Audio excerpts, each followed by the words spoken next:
How's it going, everybody, and welcome back to our NSX-T series. In this video, we are going to continue our Edge VM configuration process, and what we're going to do with our NSX-T overlay segments is we're going to map the Windows and Linux overlay segments. We're going to create a tier 0 gateway, that's the first thing, and then we're going to go ahead and map them to the Edge node cluster.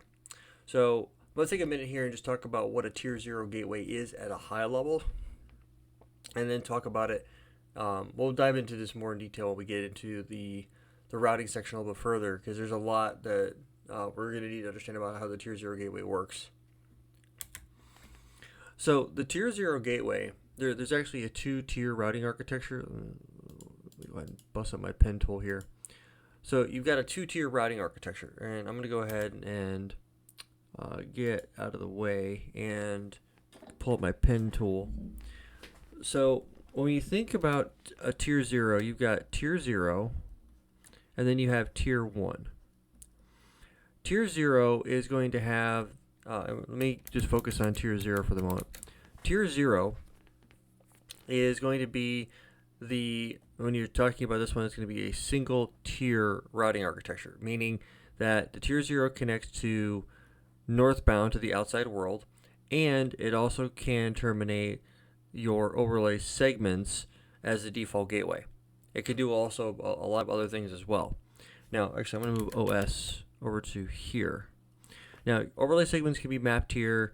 This is where, when you're doing configuration and stuff like this is where NAT, load balancing, your routing is going to come into play, so on and so forth. There's a VPN, stuff like that. There's going to be a lot of capabilities that the tier 0 is going to support.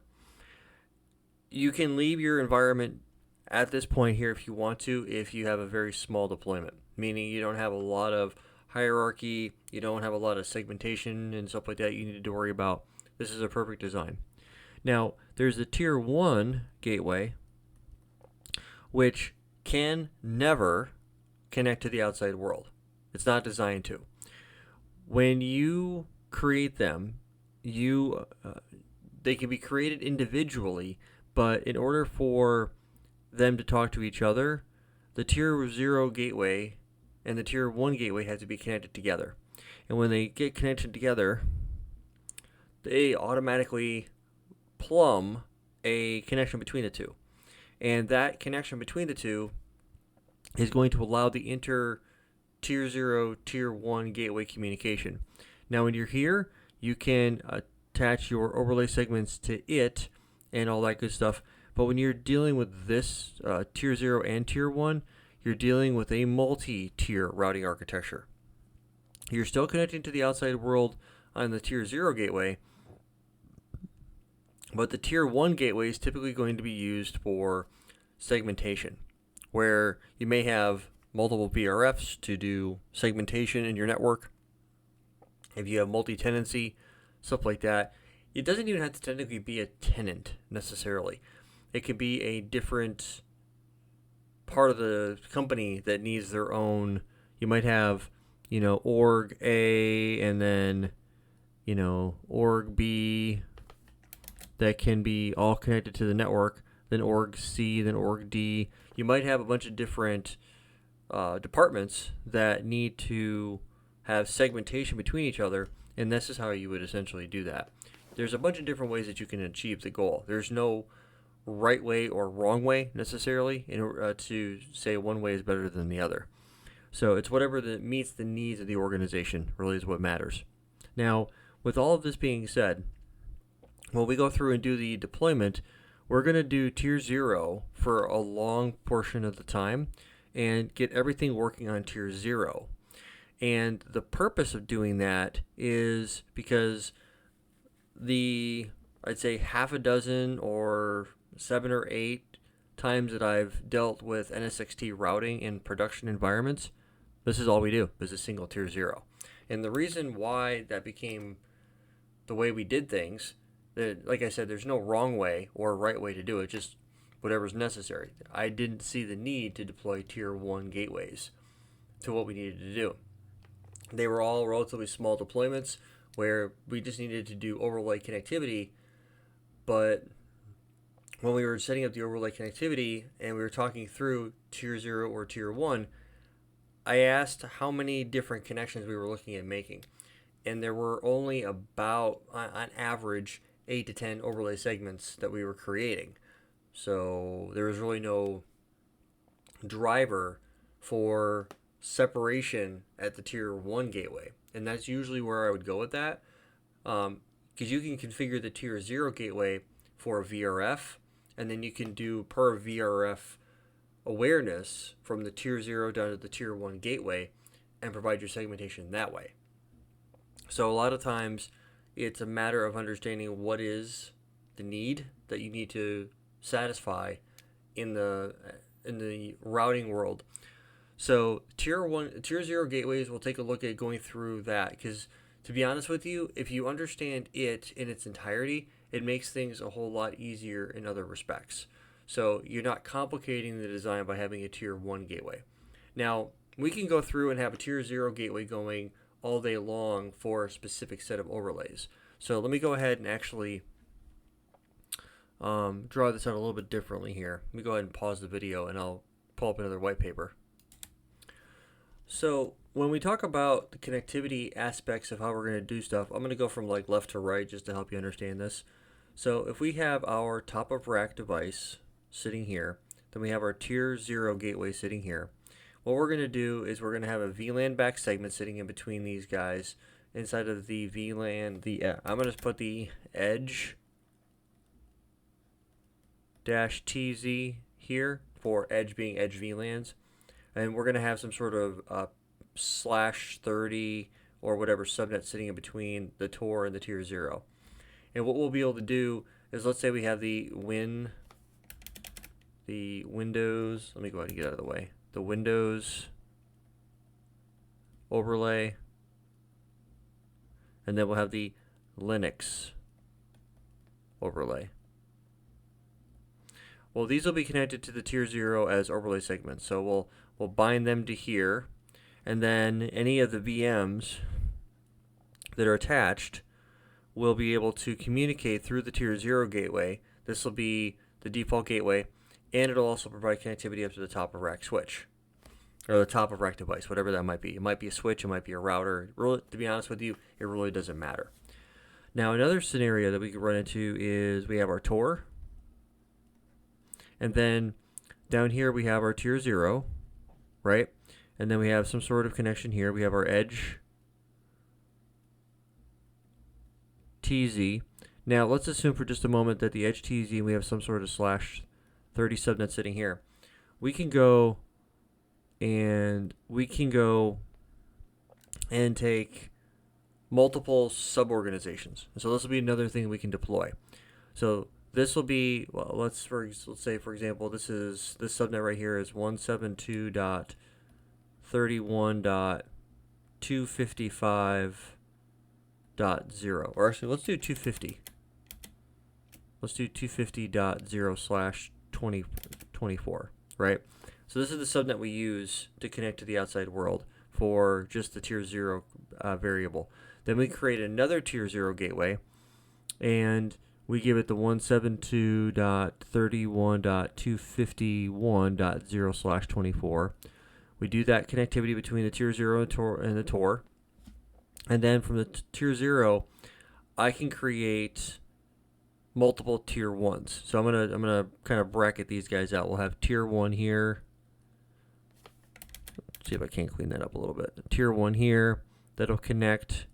And then I'll have, say, another overlay segment that'll connect. Let's say we just do, overlay segment 3, and then we do overlay segment 4. And then I can have another tier 1 set up between these guys. And then this can be overlay segment 5 and overlay segment 6. And then I can have another tier 1 and have overlay segment 7 and overlay segment 8. And then I can have VMs mapped to all of these guys, and I can provide connectivity. Now, what's interesting is the tier 0s wouldn't talk to each other directly. They would go through the Tor, right? They would talk directly to the Tor, and everybody would be happy because they would have dedicated subnets and stuff like that. So the tier zeros don't talk to each other directly. They would do connectivity through the top of rack, through some sort of dynamic routing, and all that good stuff that goes along with that. So we can break it up like this and get the connectivity the way we want it to, and that's really where the power of the platform comes into play. So you can break it out however you'd like, and that gives you the flexibility to do things like this in order to facilitate the connectivity that you need. So with that being said, these are some of just the basic things that when I started playing around with this and was working with customers that were wanting to do this type of a deployment, this is basically the way in my head my mind's eye would be like, okay, what are we trying to do? Oh, okay, that's what we want to do? Perfect. Let's just go ahead and do it this way. And we've got several deployments like this. I have several deployments that are exactly like this. Very rarely do I ever do anything like this in production. This is not normally a production deployment, but then again, most of my customers don't even deploy overlay segments. Most of my customers do VLAN back segments because they're looking to take care of the distributed firewall. And all they want when they're dealing with the distributed firewall is to control east-west traffic and some north-south traffic. Maybe they're doing network introspection, or they want to do some more deep packet inspection with some of the advanced threat protection capabilities available inside the firewall. One way or the other doesn't make a difference to me personally. I don't care. It's just when I talk to the customer, I try to understand what it is they're trying to do. My job is to make this happen. So I'm not going to talk anymore about how that process comes into play because that's more design related. What I will go ahead and do is I'm going to go ahead and pull up this guy here, and I got a couple of I've waited long enough that it has actually signed me out. I'm going to go ahead and log back in here, and I'm going to go ahead and begin the process of joining the two overlay segments. We're going to create a tier 0 gateway. We're going to get it configured, all that good stuff that goes along with it. And then we're going to go through and map those segments to the gateway. Alright, so NSX is now logged in. So I'm going to go ahead and go over here to the networking tab. And we have tier 0 gateways, we have tier 1 gateways. And it'll show up here whenever we got different things going. And if we look at the network topology as of right now, that'll take a couple seconds to render. Nothing really going on. There's some VMs attached to some stuff, but nothing significant. I'm going to go to tier 0 gateways. And you'll notice there's this little drop down box where you can create the VRF. We're not going to do that right now. We'll cover that in a later section. So there's a lot of routing we'll talk about when we get into routing itself, but for right now, not going to touch that. Tier 0 gateway, we're going to go ahead and just give it a name. So we're going to say DC1 tier 0-1 so that we can label it. Now there's an HA mode of active, active, and active standby. I actually prefer active standby. There's going to be some things we're going to talk about more when we get into the weeds of how certain services require active standby and how certain services are okay with active active. So I will go back to this because there's some clarification that needs to be made based off of how you do that. So I'm going to go active standby for just right now. Now, because if you do active active, both devices are forwarding at the same time. If you do here, you have a failover capability, and then you have non-preemptive and preemptive. I'll go over this in more detail, but at a very, very high level, non-preemptive means that if you have an active node and a passive node, when the active node fails, the passive node takes over and starts actively forwarding traffic. When the active node comes back, when the failed node comes back online, he will take over for it. That is preemptive. Non-preemptive means that the standby node will continue to forward traffic even after what was the primary failed, comes back to life and continues to work, but he won't do anything. So I'm going to say non-preemptive because I don't want it to fail back. And that's literally all we have to do for that part, and we're going to select the edge cluster. Now, this is where I said the edge cluster comes into play. You can't move forward with creating a gateway until you've selected a cluster. Now, there are additional settings you can set here. You can go ahead and the internal subnet. So the internal subnet is going to be tier 0 to tier 1 transit subnet cannot be modified. So once you create it. So in newer versions of code, I do believe this has changed. Now by default, the range is this. It's 164.0.0/16. That is by default. If you don't define, like I said just a minute ago, when you have a tier 0 gateway and then you create a tier 1 gateway, and underneath the tier 1 gateway is where you map it to a tier 0. Once you've done that, then you can go ahead and it'll automatically connect them two together. And it does it by using this subnet right here. The caveat is if you don't want to use that subnet, you need to give it one ahead of time. Once you have bound a tier 1 gateway to a tier 0 gateway, you can no longer do that. You're stuck with whatever subnet it gives you. I am not going to change that just because of the fact that it's the default operation. I'm going to let it be what it is. Now, I'm going to go ahead and unselect that. And then we have route distinguishers for VRFs. I'm not going to mess with this either. This is going to be if we have, we're doing different VRFs and stuff like that. So I'm going to go ahead and click on save. And it's going to ask me if I want to continue configuring. I'm going to say no for right now until it's created. There it is. I'm going to expand this out, and there's a lot of options, right? So I'm going to click on the three dots, and we have a lot of options, right? We can look at download routing table, download forwarding table. These, by the way, are two different things. Generate BGP summary, download OSPF routes and database, stuff like that. Now, if I want to edit this, I can. And now that I've gotten here, I can rename it if I want to. I can come in here and, rename this to be whatever. That's fine. I can come and if I go down to EVPN settings, I can go ahead and define how EVPN is configured and operates and the endpoints that go along with it. If I wanted to set DHCP, I can configure DHCP on this tier 0 gateway to be a DHCP server. So if I needed to give DHCP to a specific set of virtual machines or whatever, I can supply that. Interfaces wise, this is where you configure your external and service interfaces. External interfaces are going to be used to connect from the tier 0 gateway to the outside world. I'll cover service interfaces at a later point in time. Routing, we have our prefix list to match on different routes. So we click on it, you're going to have a bunch of, if we look at prefixes, we click on prefix list out default. It says basically any, so permit IP any essentially. So there's that. I can create prefix lists, which there's a difference between a prefix list and an access list. So this was something that I found a lot of people that didn't spend a lot of time in the certification world. They would maybe get a CCNA, but they would never take it to the next level. For whatever reason, that was no judgment there. But I always noticed that the folks that never took their Cisco or Juniper or whatever other platform training beyond a basic level, they often would struggle with the difference between a prefix list and an ACL. And it's actually very, very simple. A prefix list is literally just going to match on a subnet. That's it. Just the subnet and the mask. So 10.1.10.0/24. The prefix and its length. That's all the prefix list does. It doesn't match on anything other than that.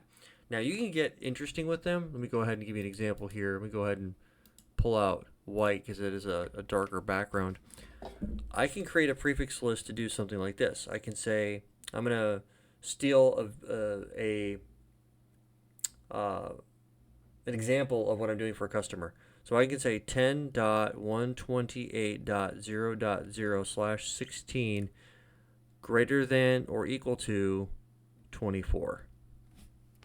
Now that means that I am going to be looking for anything in this subnet range, right? 10.128 all the way, or I'm sorry, take that back. 10 GE24. This 10 goes all the way to 191 is the subnet range, and I want to match on /24s. That's what I want to be able to see. If I can see that, then I know everything else is good. So What this means is this is the prefix and the length, so it's a lot of subnets, several hundred. I actually think it's more than 1,000. And then for all those prefixes that we're receiving, I'm looking for subnets that have a /24 range. That's what this comes into play. So you can match on thousands of routes, but they all have to be /24 in length. So that's an example of how that would come into play. An access list is a little bit different. An access list is going to also match on the prefix and the length, the subnet and the mask, but it's going to match on other variables like, is it IP traffic? Is it TCP traffic? Is it ICMP? Is it UDP? What's the port number? So what is the destination port? What is the source port? What flags are set in the connection? Is it an established flag? Is it an ICMP request or a reply? What flags are set in the layer 4 header? An ACL is a layer 4 filter, where a prefix list is a layer 3 filter. I'm focusing on IP, subnet, and mask. And then ACL is layer 3 and layer 4. And I have seen multiple times where people use an ACL to match on traffic, subnet, and mask, where in reality a prefix list should be used instead. But you can never use a prefix list to do the work of an access list.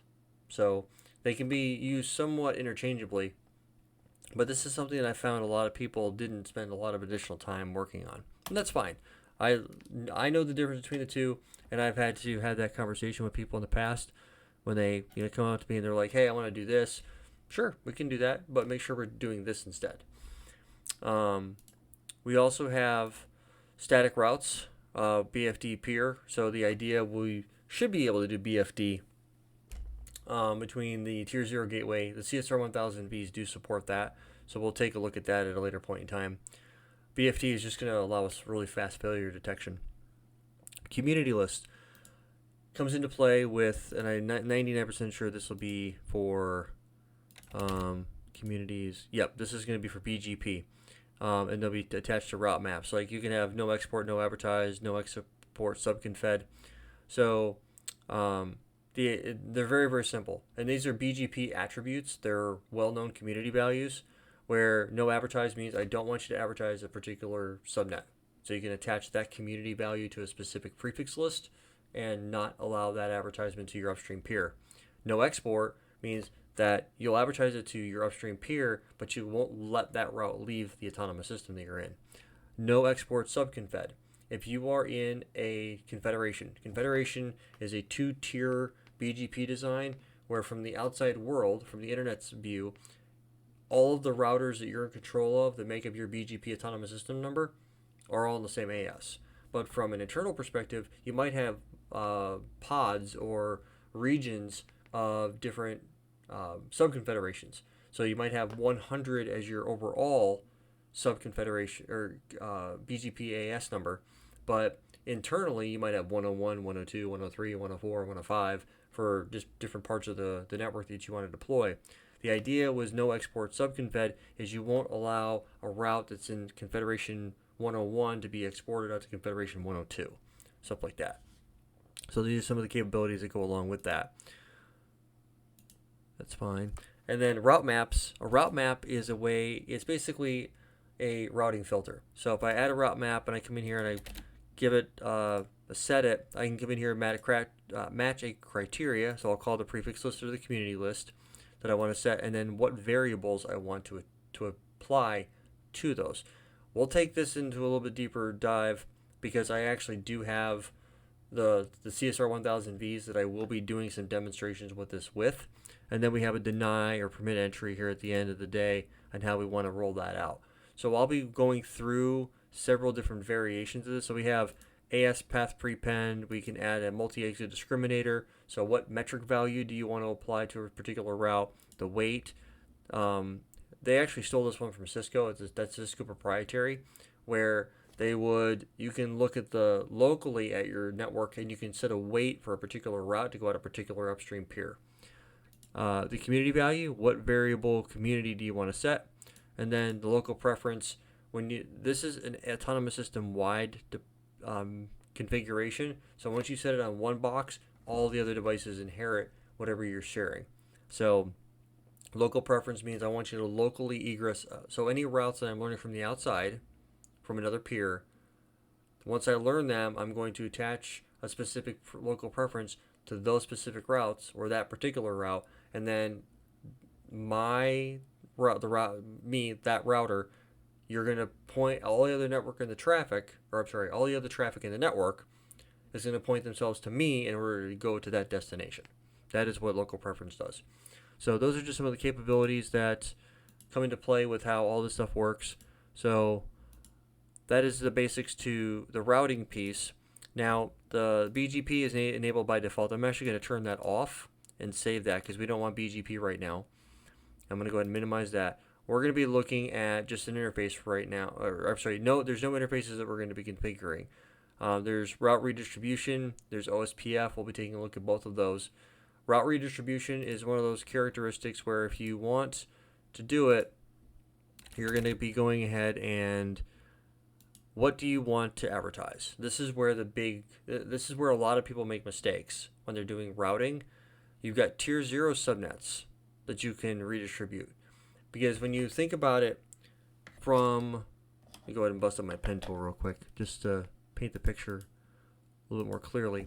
When you're dealing with routing on the tier 0, the tier 0 is going to connect, and so that's all we're dealing with right now is tier 0. So pretend like the tier 1 doesn't exist right now.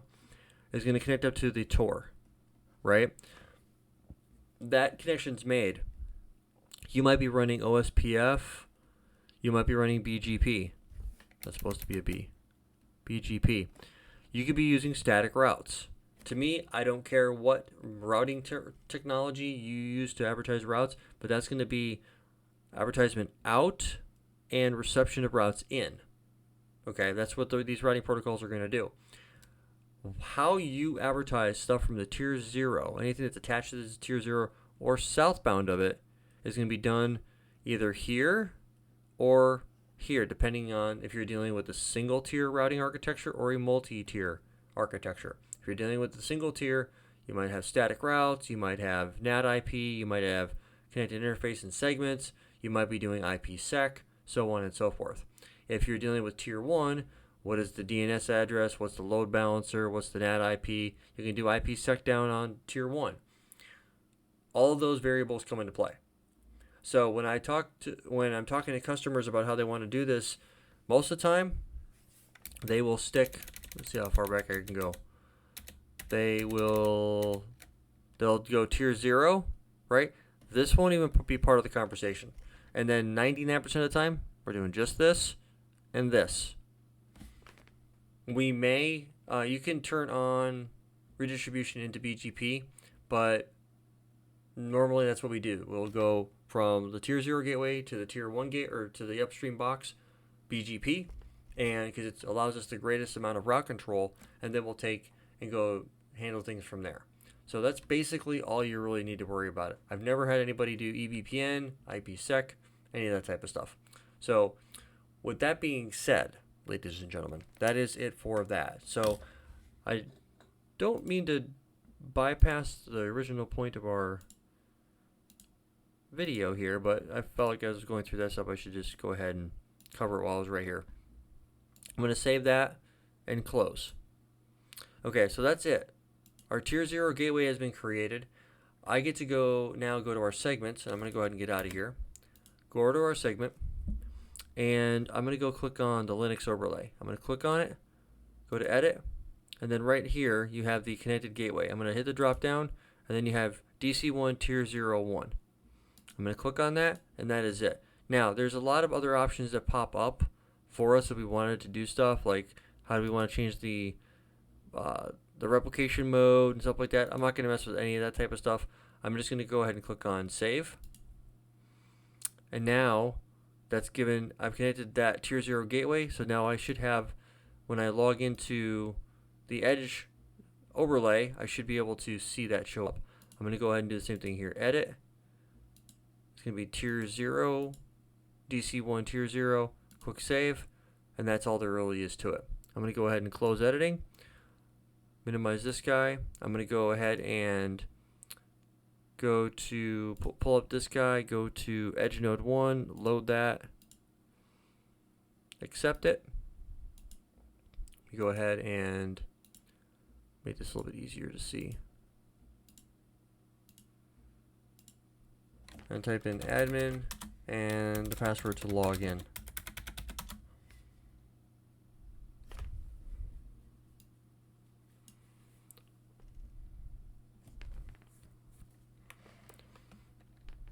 So I'm going to go ahead and type in get logical routers. And now I have a VRF. Before I did not. So if I do VRF 0 and I say there's get and it's forwarding and hit the enter key, I can see my subnet, right? I see 172.31, 171, all that good stuff that goes along with it. I have a default route. Everything's good. Now I don't have any additional VRFs for doing inter VNI routing. So if I get out of here and I do a get interfaces, this really shouldn't be any different than we saw before. We have our fast paths turned on, all that good stuff that goes along with it. So nothing crazy going on here, okay? Now, if I go back over here and I open up Windows 1 I know works. I'm going to come in here, I'm going to go ahead and do a hit the up arrow a couple times, do an IP config, and then I'm going to go ping this IP address and it responds. Before it wasn't. So we know that, and we're going to do an ARP-A. Where does it connect to? So .1 is 4452. So we know that we've got a connection active there. So now I get to go hit the up arrow, and I'm going to go 100.1, which is going to be the Linux address. That's working. And then if I grab Linux 2, he's 100.12 attached to, he should be attached to the overlay, and he is. We go ahead and pull this guy up here. If I ping that address, .12, and hit the enter key,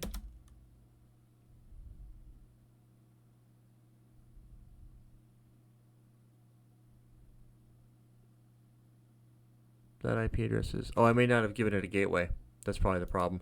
Let me go ahead and launch the remote console here and make sure that it's got a gateway. That's not something I had checked ahead of time.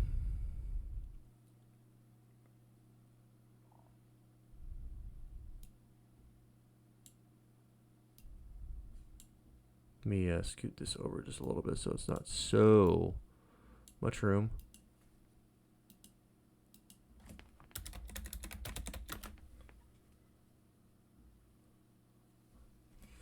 And I'm going to do a ping to, let me go over here.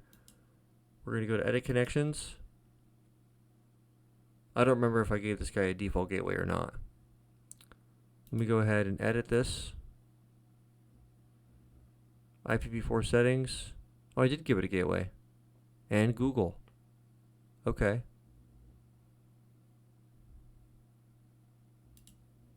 Can I ping, close this out, can I ping 172.31.100.1? Okay, that works, which is good. If I ping 101, 101 is not reachable. Okay. So what I need to go do is check the connectivity here. This is normally something that I would do. Let me do this real quick. Edit here, and then underneath redistribution. I don't think I have to do this, but I'm going to double check anyway take this out here. We're going to say redist just to be, and then click on here. We're going to say connected interface and segments. I'll just go ahead and say everything here and click on apply, add, and apply, and save.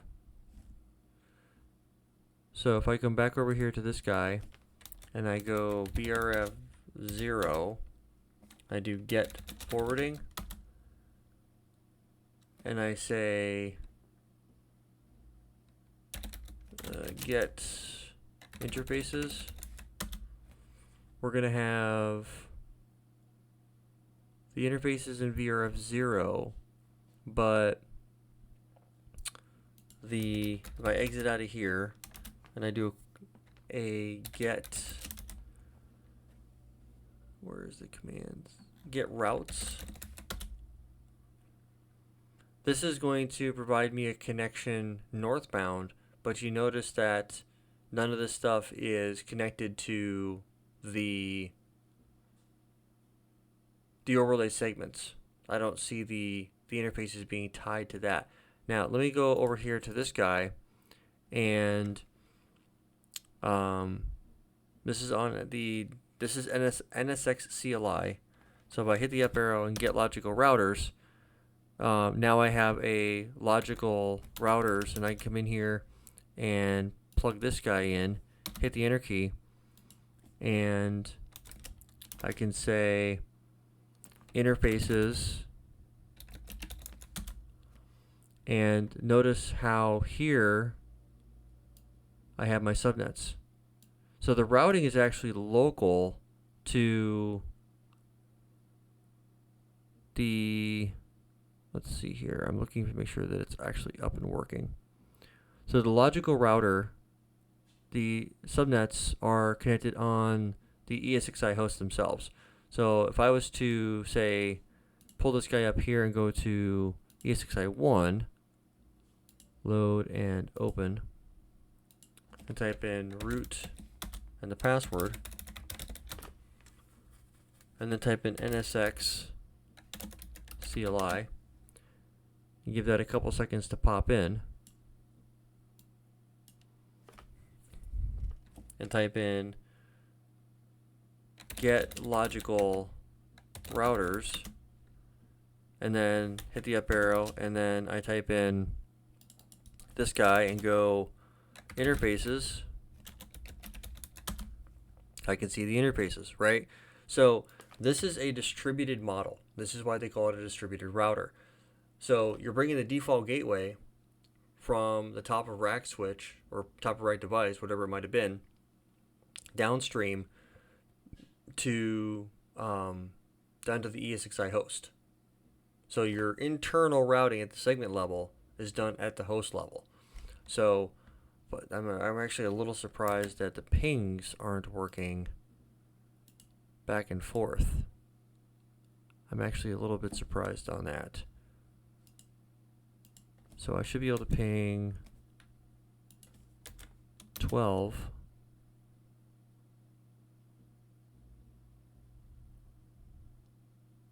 I would understand why Linux to oh, you know what? Do I have? Let me check the my security. Do I have a? No. Let me go ahead and close editing. Let me go take this redistribution rule out. Let me go ahead and delete this. Oh, you know, I gotta edit. That's right. Sorry. I gotta edit.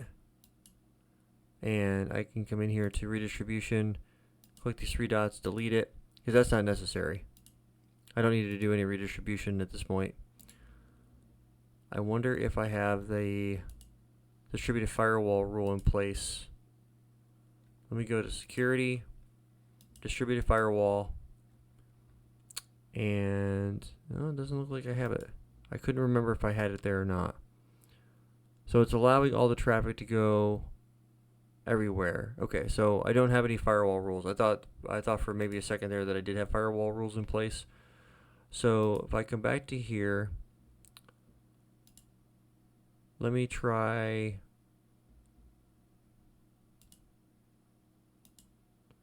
Let me make sure that I've got a gateway here.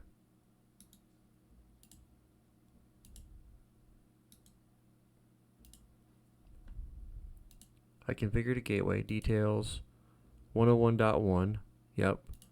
I do an ARP -A. I see 4452 as my gateway. Are these guys on the same host? Let's go to the cluster and VM. So I'm pinging from Windows 1 to Linux 2. And they're on the same host. So this should work. I'm not sure why it's not, actually.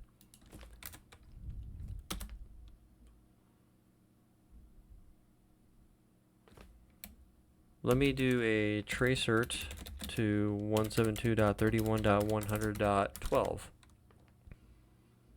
-D, where I don't want to try to resolve DNS. So it hits the gateway, but then there's no entry. So what I'm going to go do is I'm going to jump back over here to the host. I've got those entries, so I can pull the interfaces out. I can go neighbors.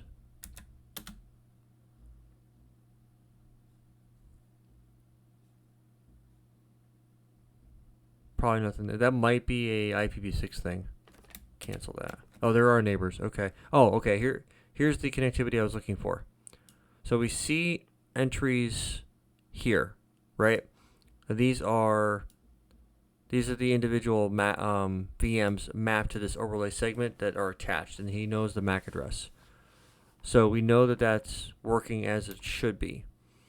I'm not sure why the forwarding isn't working.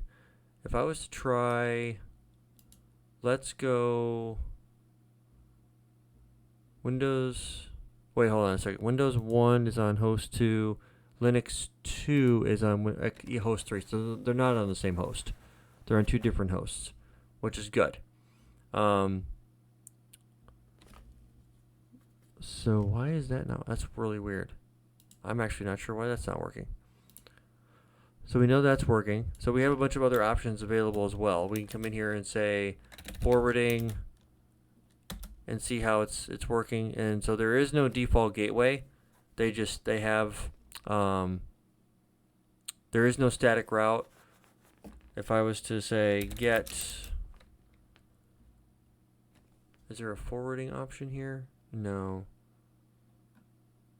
Get routing -domains. Okay, so we see who we can connect to. Let me just make sure. I should have verified this before. System tab. Now that we've got this connected, go to Fabric and then Nodes. Make sure this is actually working the way we expect it to. Let me come down here to DC1 BCSA, and I should have tunnels up, a bunch of them, which I do. Okay, this is good. So I've got tunnels up from host 4, and I got a bunch of hosts and these tunnels right here are connecting to the edge transport nodes. The edge transport node should have a bunch of tunnels up. Aha! Here's the problem. They've only got 2 tunnels.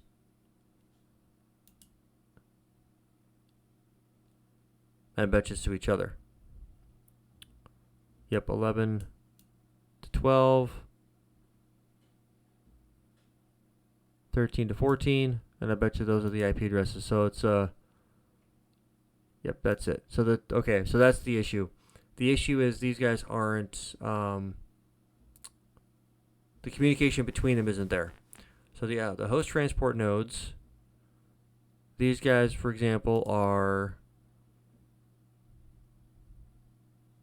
should be connecting to those IP addresses.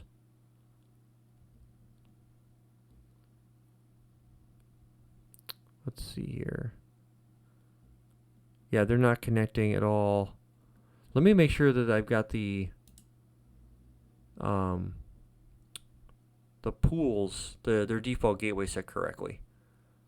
because that could be a contributing factor. Let's go over here to the IP address pool. This is where troubleshooting comes into play. Let me go to the edge node pool and see what their gateway is set to. Gateway is set to 254, and that's correct. That's what the gateway should be configured for. Okay, the transport node pool. Let me go ahead and see it. Expand this out. Aha! That's why. Gateway's wrong. We go ahead and update that real quick. We go ahead and edit. Cancel. Edit. Here. Adjust this. Edit. And then we're going to say the gateway IP is .254. Add. Apply. Save. Okay. So that should update the edge nodes themselves, because what was happening was the gateway was set incorrectly, and if I pull up the CSRs here and show standby brief, well, it was actually sitting on .1, so theoretically speaking that should have been fine. Show standby brief. Yeah, it should have been pointing towards CSR1. Okay, so let's try that again. Go ahead and get out of the way. Let's try this. Let's 100.1. Okay, that's in the same subnet. No, sorry. So IP config. My subnet is 101. So ping 172.31.101.1. I can ping that. I ping 100.1. I can now ping that. And if I ping .12, still not able to ping that gateway. Why am I not able to ping? And there's another thing on here where we have to make an adjustment. Actually, hold on a second. What subnet did I give this guy? One second here. Let me jump back over here to, let me think.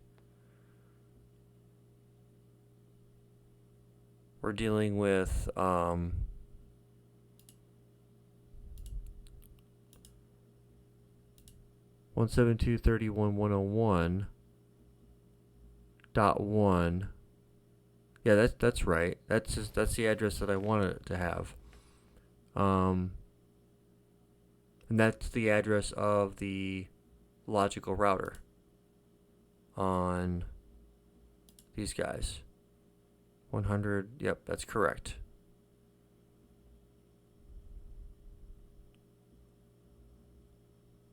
So why is that not working?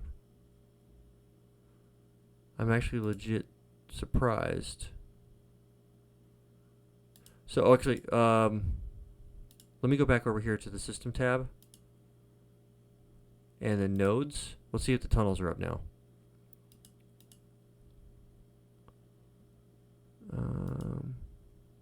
Same amount of tunnels as before. Yep, transport nodes. Yeah, they're not connecting the way that they should be.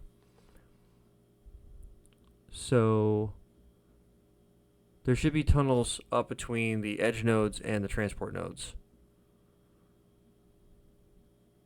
So normally what I do is I would connect to the outside world and all that type of stuff.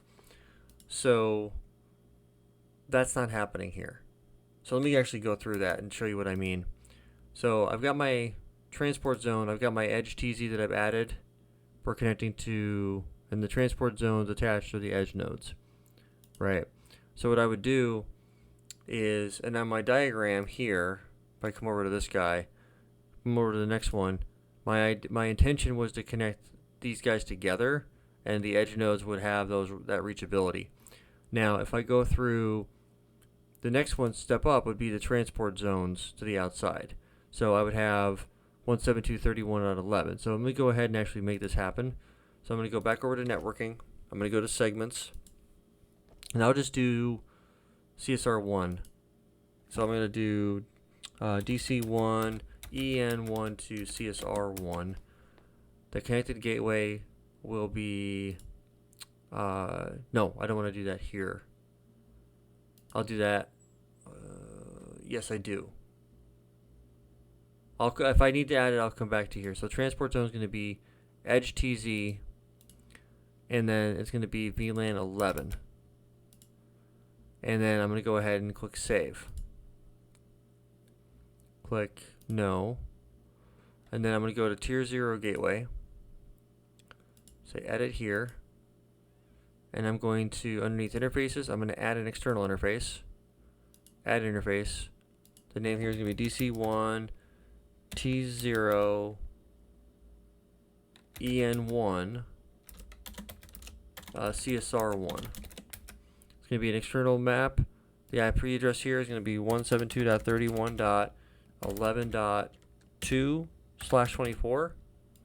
The segment is going to be edge node 1 CSR1. Select edge node, DC1 edge node 1. Go ahead and save that.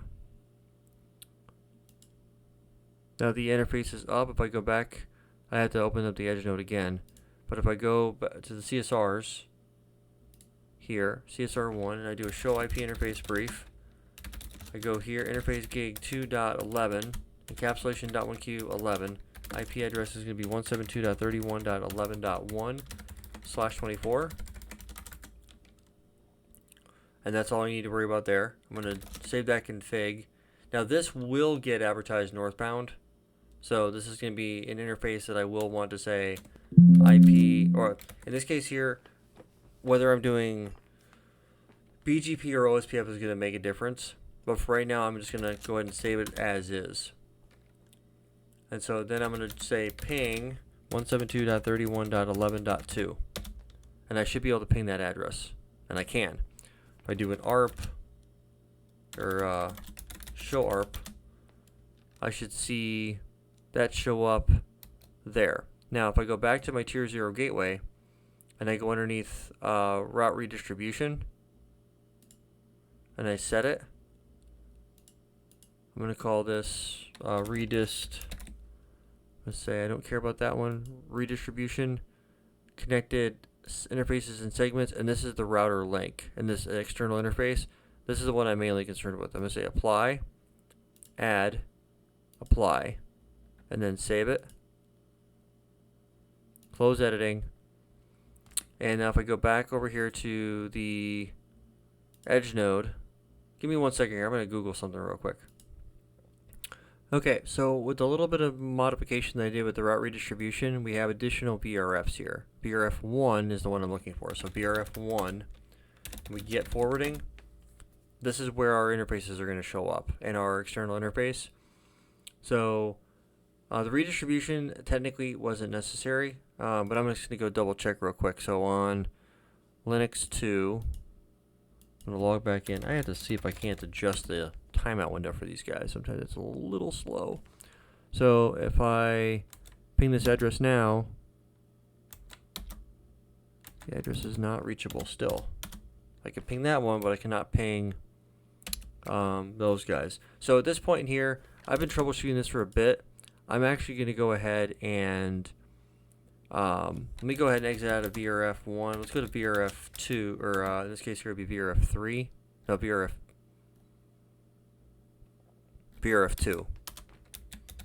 This is get forwarding. The same information is going to be reachable here, but it doesn't make any sense to me why I'm not able to ping in between my segments.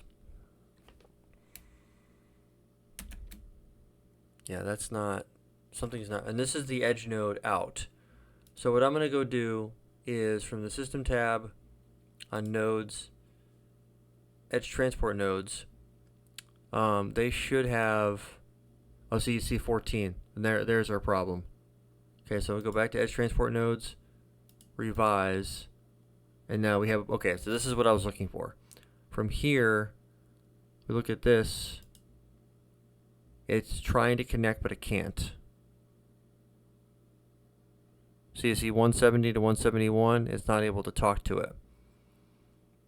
So that's a bad sign. And that tells me we have connectivity issues. That is why our inter-segment routing is not working.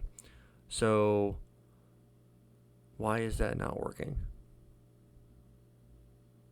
Let me go back to my networking stats here, address pools, edge node pool, edit, subnets, expand, 254. Let me just make sure, 100% sure, that do a show standby brief.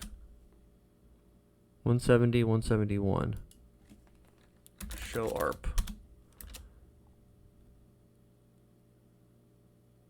Okay.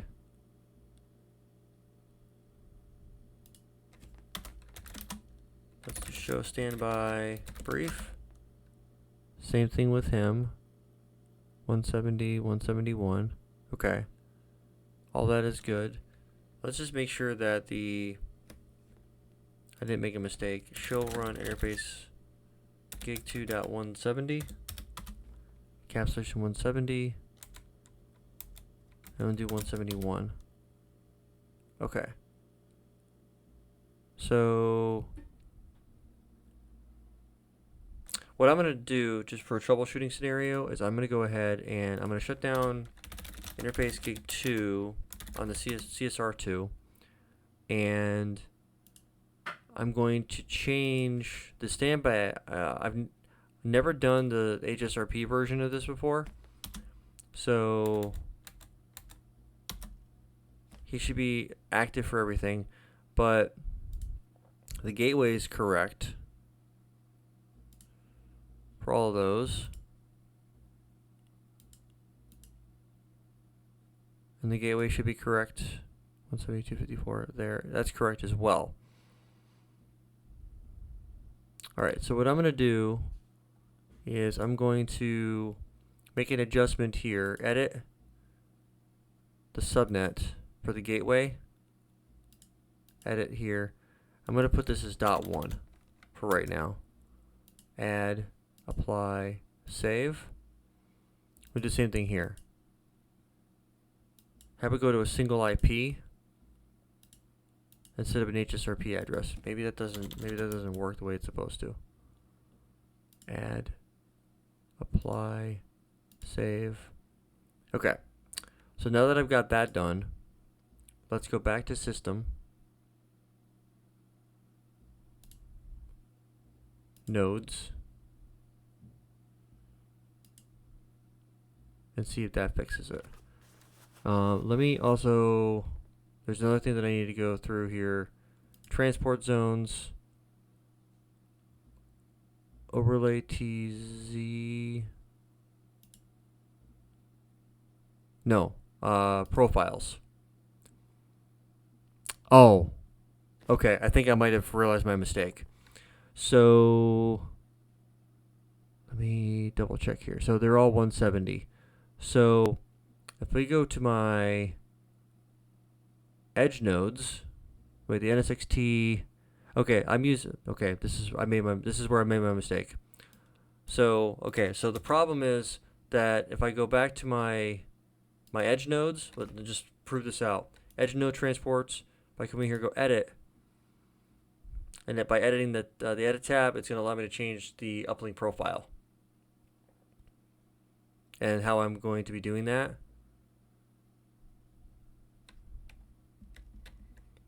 Usually takes a minute. I bet you I'm using the multi-multiple VTEP. Yep, NSX Edge multiple VTEPs uplink profile. Okay, so if I go back to my profiles and I look at the NSX Edge multiple right here, my VLAN, not set. So I can click here. I can't edit that. So what I'm going to go do is I'm going to go ahead and add profile.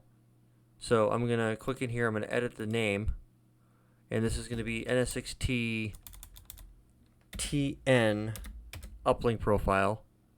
And I'm actually going to steal that name, save. I'm going to add a profile. I'm going to call this, but I'm going to name it Edge Node. Let me go ahead and get out of the way. I'm going to name the Edge Node profile for EN. Edge Node. And then I'm going to come down here in the failover order. I'm going to bump this to be load balance source, and it's going to be up 1 and up -2. Add. But then I got to go in here and edit this guy. And down here at the bottom, the transport VLAN is going to be 171, and the MTU is going to be 9,000. Save. Okay, now I'll go back to my nodes. I'll go back to my edge transport zone nodes. I'm going to edit this. They're using the wrong VLAN. That's the problem.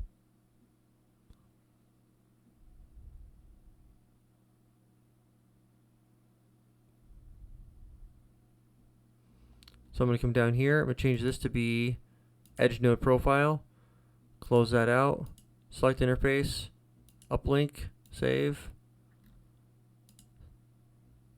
Edge uplink. Save. Save. That's going to take a couple seconds to repeat. I'm going to go down here. The same thing. Edit. Edge node up. And then close. We're going to go ahead and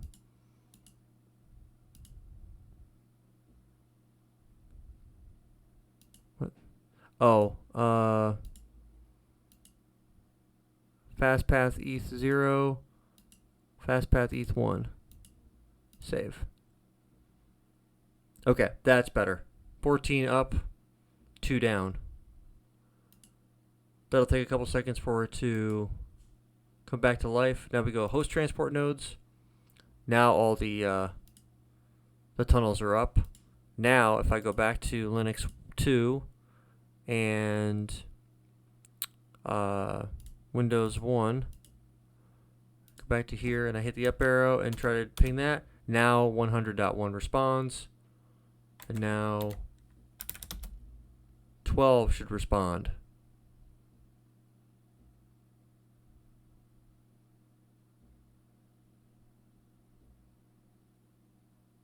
Why is that not working yet?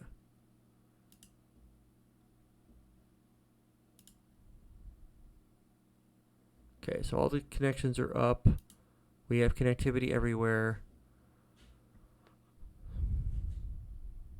Interesting. Why is that not working? There's one other thing that I can think of at the moment. Let's go to Windows Firewall. Let's go to Advanced Settings. Inbound rules. New rule. I'm going to get a custom rule. Next. All programs. ICMPv4. Next. Next. Next. Next. ICMPN. Finish. Okay, so if I go back to Linux 2 and I plug in the password.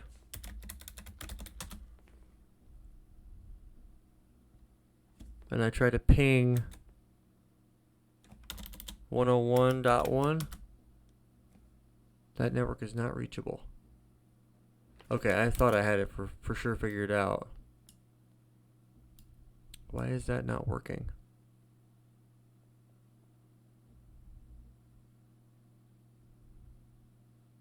I am not sure. Okay, so that is interesting. Let's go back to the Tier 0 gateway. I'm going to make an adjustment here. Edit settings. Redistribution. I'm going to disable redistribution. Delete that. Delete. apply, save. This guy right here. Close him out. And that edge node times out super fast.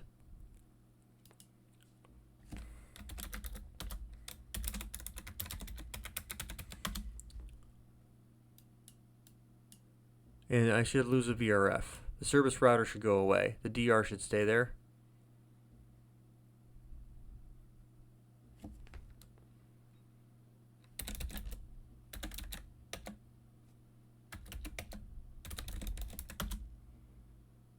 Oh, service router stays. Okay. VRF 1, get forwarding.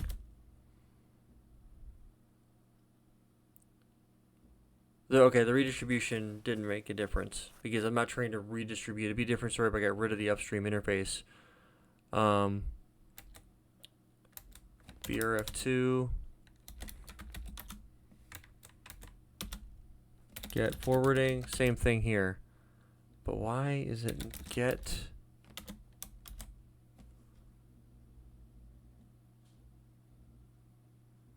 That doesn't make any sense. I've never had this problem before, so I'm actually legit trying to figure out why it's not working. It should be. It should absolutely be working. I'm trying to think if there's anything that I've missed that would prevent the traffic from working the way we expect it to. Because the gateways are set appropriately. You know, I've got this guy set here. 101.1. Trying to think of what else it could possibly be. I haven't tried rebooting the edge nodes.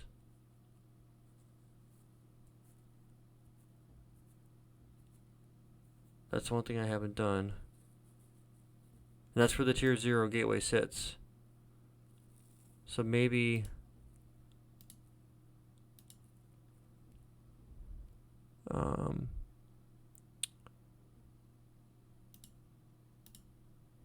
actions. You can enter maintenance mode and stuff like that. You can edit the node. You can delete it. I don't want to do either of those. Right now, Edge Node 1 is the active device. So what I'm going to do over here is since I know Edge Node 1 has VMware tools installed, and I know it's working, view all IP addresses, I'm going to go ahead and wait, what? DC1 Edge uplinks. Actions, edit settings.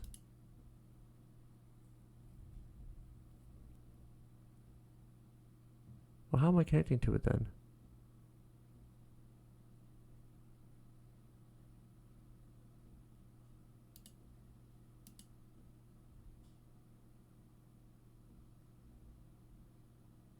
Did I add the entries correctly? 1, 7, 2, yeah, it's working. That's just weird. Okay. So what I'm going to do is I'm going to go actions, power, restart guest OS. So I'm going to basically just reboot it from a software reboot. See if that fixes the problem. Because at this point here, I've fixed an error that I had overlooked. So at this point in time, I'm not really sure why the overlay isn't working. I'm going to go ahead and take a look at that and see if I can't resolve that problem in between now and the next video, and I'll explain what it is that I did to fix it. And then we'll go from there. So until next time, guys, thanks so much for stopping by, and I'll catch all of you guys in the next video.